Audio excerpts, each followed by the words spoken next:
ইউরোপে এবছর তাপমাত্রা মানবদেহের সহ্য ক্ষমতা ছাড়িয়ে যেতে পারে এমন পূর্বাভাস দিয়েছে ইউরোপীয় ইউনিয়নের জলবায়ু পর্যবেক্ষণ পরিষেবা কোপারনিকাস। গত ২০ বছরে অঞ্চলটিতে তাপজনিত মৃত্যু বেড়েছে ৩০%।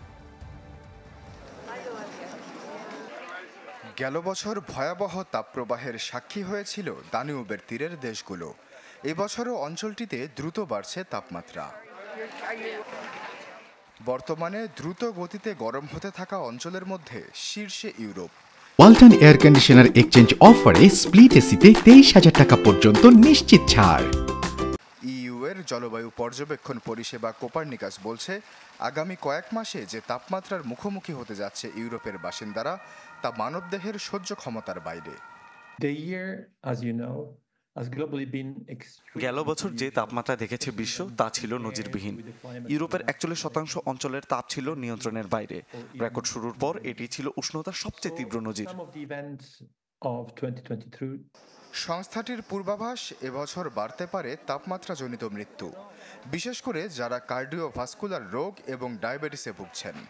এছাড়াও বিশেষ ঝুঁকিতে রয়েছেন বয়স্ক ব্যক্তি এবং যারা বাইরে কাজ করেন।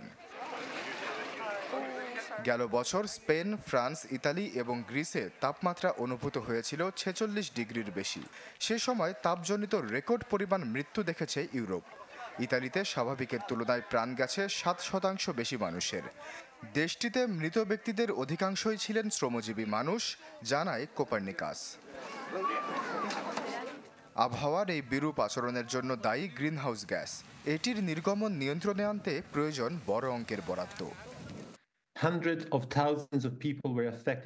তাপজনিত কারণে আঘাত আসছে অর্থনীতিতেও। বড় ক্ষয়ক্ষতির মুখে ছিল গোটা মহাদেশ। আগামী কয়েক মাসে তা কমার সম্ভাবনা নেই। দ্রুত পদক্ষেপ নেওয়ার সময় এসেছে। গেল ২০ বছরে ইউরোপে তাপজনিত মৃত্যুর সংখ্যা বেড়েছে ৩০%। আশ্বাস চৌধুরী, চ্যানেল 24।